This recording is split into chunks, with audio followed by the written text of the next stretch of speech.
Video में हम पढ़ेंगे सम्राट समुद्रगुप्त।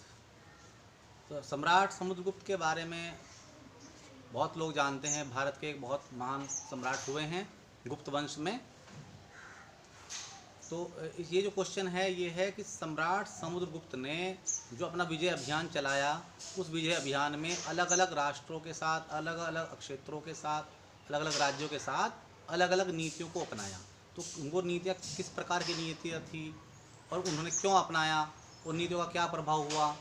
तो क्वेश्चन कई तरह से बन जाते हैं कि सम्राट समुद्रगुप्त की विजय नीतियों का वर्णन कीजिए, उनकी जो विजय अभियान था उसका समीक्षा कीजिए, उन्होंने अलग अलग राज्यों के साथ अलग अलग जो नीतियाँ अपनाई उनकी विवेचना कीजिए, उनकी समीक्षा कीजिए। इस तरह से क्वेश्चन इसमें आता है। तो इसी क्वेश्चन को, ये बहुत इंपॉर्टेंट क्वेश्चन है, बहुत यूपीएससी में भी बहुत पूछा जाता है, पीसीएस में भी बहुत आता था ये क्वेश्चन। अब तो सिलेबस चेंज हो गया है पीसीएस का। तो यूपीएससी के जो एग्ज़ाम हैं उसमें आता है ये क्वेश्चन, कई बार आया है। और ये एग्ज़ाम में भी आता है, बीए और एमए के एग्ज़ाम में भी आता है। तो इस क्वेश्चन को हम देखेंगे। सम्राट समुद्रगुप्त ने अलग अलग राज्यों के साथ, अलग अलग जो देश थे, जो क्षेत्र थे, उनके साथ अलग अलग नीतियों को अपनाया। तो इसको हम समझेंगे कि किस प्रकार उन्होंने ये नीतियों को अपनाया है। तो सम्राट समुद्रगुप्त ने सबसे पहले जो अपना विजय अभियान चलाया वो आर्यव्रत के राजाओं के विरुद्ध किया। तो आर्यव्रत के 9 राजाओं का उल्लेख है, जिसमें अच्युतसेन, गणपति नाग, गणपति, ये इस तरह के नाम हैं, नागसेन। तो ये जो 9 राजा थे इनको उन्होंने पूर्णतः जो है उन्मूलन कर दिया, क्योंकि ये जो क्षेत्र था उनका, ये उनके जो राज्य था उसके बिल्कुल पास में थे ये राज्य। आर्यवर्त जो है वो हिमालय पर्वतमाला और विंध्य पर्वतमाला, इन दोनों के बीच का क्षेत्र है। तो इन दोनों के बीच का जो क्षेत्र है उसको आर्यवर्त बोला जाता है। तो विंध्य पर्वतमाला आपको पता ही है कि उसके बाद फिर साउथ शुरू हो जाता है, दक्षिण भारत शुरू हो जाता है।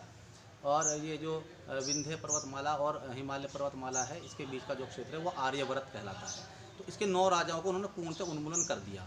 तो इस जो उन्मूलन के जो उनकी नीति है, इस नीति को उन्होंने जो है ये इसलिए अपनाया क्योंकि ये क्षेत्र उनके बिल्कुल पास में था।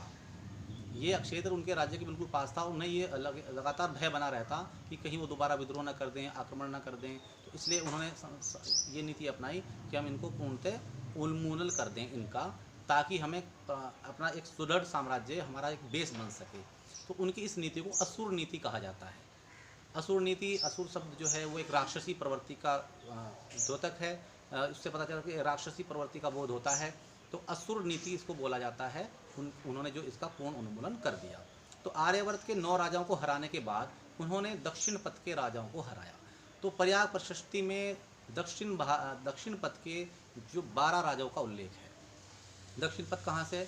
विंध्य पर्वतमाला से साउथ में, और ये कृष्णा और तुंगभद्रा नदियों के बीच में का जो क्षेत्र है, यानी कि साउथ का जो दक्षिण भारत का क्षेत्र है, इसको दक्षिण पथ के नाम से बोला जाता है।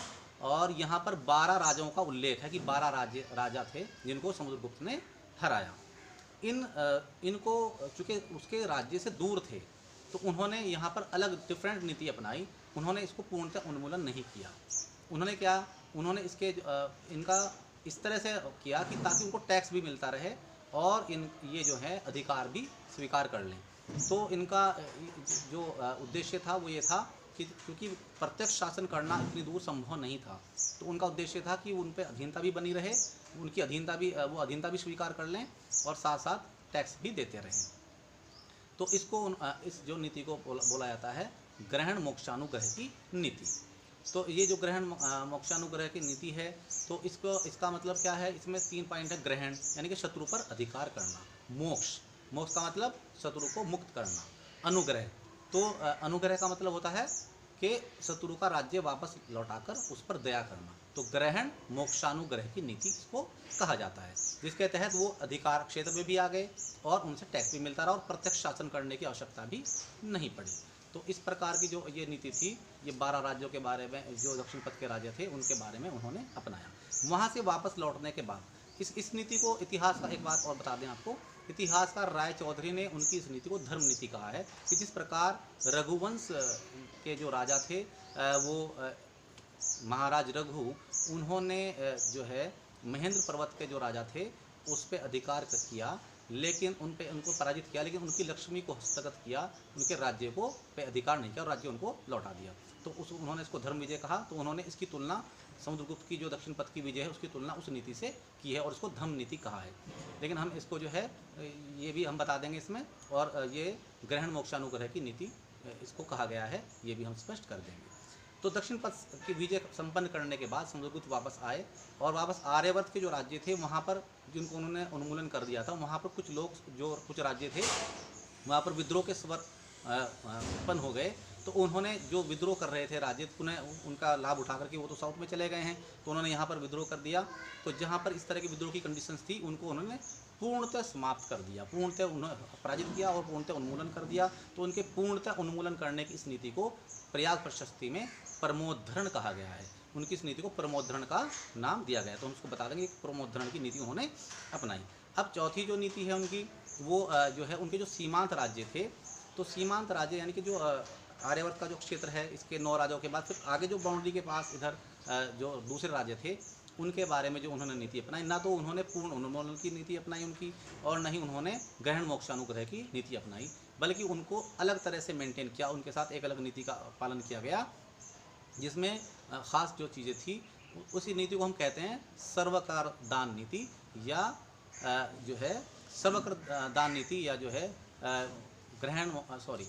या मोक्ष नीति।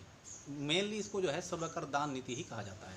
तो सर्वकर दान नीति, इसका मतलब क्या हुआ कि उन्होंने इस तरह से उसको मेंटेन किया ताकि वो जो है लगातार सर्वकर यानी कि हमेशा कर देते रहें, टैक्स देते रहें, और उनका जो है एक तरह से उनके ऊपर अधिपत्य भी स्थापित हो जाए। यानी कि दक्षिण पथ के जो राजा हैं उनसे ज़्यादा अधिपत्य यहाँ पर स्थापित करना है। तो उसके लिए उन्होंने एक अलग नीति अपनाई। उसके लिए उन्होंने कहा कि आपको आत्मनिवेदन करना होगा। आत्मनिवेदन का मतलब यानी कि खुद वहाँ के जो राजा हैं उनको खुद ही सम्राट समुद्रगुप्त के दरबार में उपस्थित होना होगा और आत्मनिवेदन करना होगा कि हमें जो है राज्य हमारा लौटा दीजिए और हमारे ऊपर कृपा कर दीजिए, आत्मनिवेदन। दूसरी बात कन्योपदान। उन राजाओं को जो सीमांत राज्य थे जिनको समुद्रगुप्त ने हरा दिया, उन राजाओं को अपनी कन्याओं का जो विवाह है वो जो है गुप्त राजघराने में करना होगा। तीसरी जो है गरुड़ मंदक, यानी कि जो गरुड़ मुद्रा है, गरुड़ का छपी हुई जो मुद्राएं हैं वो शासनादेश के लिए वो जो है सम्राट समुद्रगुप्त से प्राप्त करनी होंगी कि हम शासन चलाएंगे। आपकी गरुड़ मंदक वाली जो मुद्राएं हैं, गरुड़ छपी हुई जो मुद्राएं हैं, उनसे उनका जो शासनादेश आप दे दीजिए ताकि हम अपना शासन कार्य चलाएं। तो इस प्रकार से उनको एक ज़्यादा अधीनता में लाया गया, और ताकि वो हमेशा कर देते रहें और आभारी भी बने रहें और प्रत्यक्ष शासन करने की आवश्यकता भी न पड़े। तो इस प्रकार की नीति से उन्होंने अपने साम्राज्य को सुदृढ़ स्वरूप स्थापित किया, अपने साम्राज्य को मजबूती प्रदान की। इसके बाद उनकी जो नीति आती है वो आती है परराष्ट्र नीति। तो परराष्ट्र नीति का मतलब यह है कि जो दूसरे राष्ट्र, बहुत दूर के राष्ट्र हैं, जैसे सिंघल है, जो उन्होंने परराष्ट्र नीति अपनाई है वो श्रीलंका और जो समुद्र पार के जो द्वीप हैं उनके बारे में उन्होंने परराष्ट्र नीति अपनाई। तो उनकी जो परराष्ट्र नीति थी वो शांति पर आधारित थी। उनका उद्देश्य था कि जो हमारे दूसरे दूर के जो राष्ट्र हैं उनके साथ भी हमारे शांतिपूर्ण और प्रेमपूर्वक संबंध बने रहें। तो इसका उदाहरण इससे भी पता चलता है कि जो सिंघल नरेश मेहवरमन थे, उन्होंने जो है एक दूत मंडल भेजा उपहार सहित समुद्रगुप्त के दरबार में, और उन्हें याचना की और उन्होंने ये अनुमति मांगी कि हम जो है बौद्ध गया में एक यात्रियों के ठहरने के लिए मंदिर का निर्माण करने की हमें अनुमति प्रदान कर दीजिए, जिसको समुद्रगुप्त ने स्वीकार कर लिया। तो इससे पता चलता है कि उनके जो संबंध थे वो परराष्ट्र नीति में भी वो सफल रहे, और जो विदेशी राज्य थे, जो दूर के राज्य थे, समुद्र पार के द्वीप थे, उनके साथ बहुत अच्छे संबंध उन्होंने शांतिपूर्वक संबंध स्थापित किए।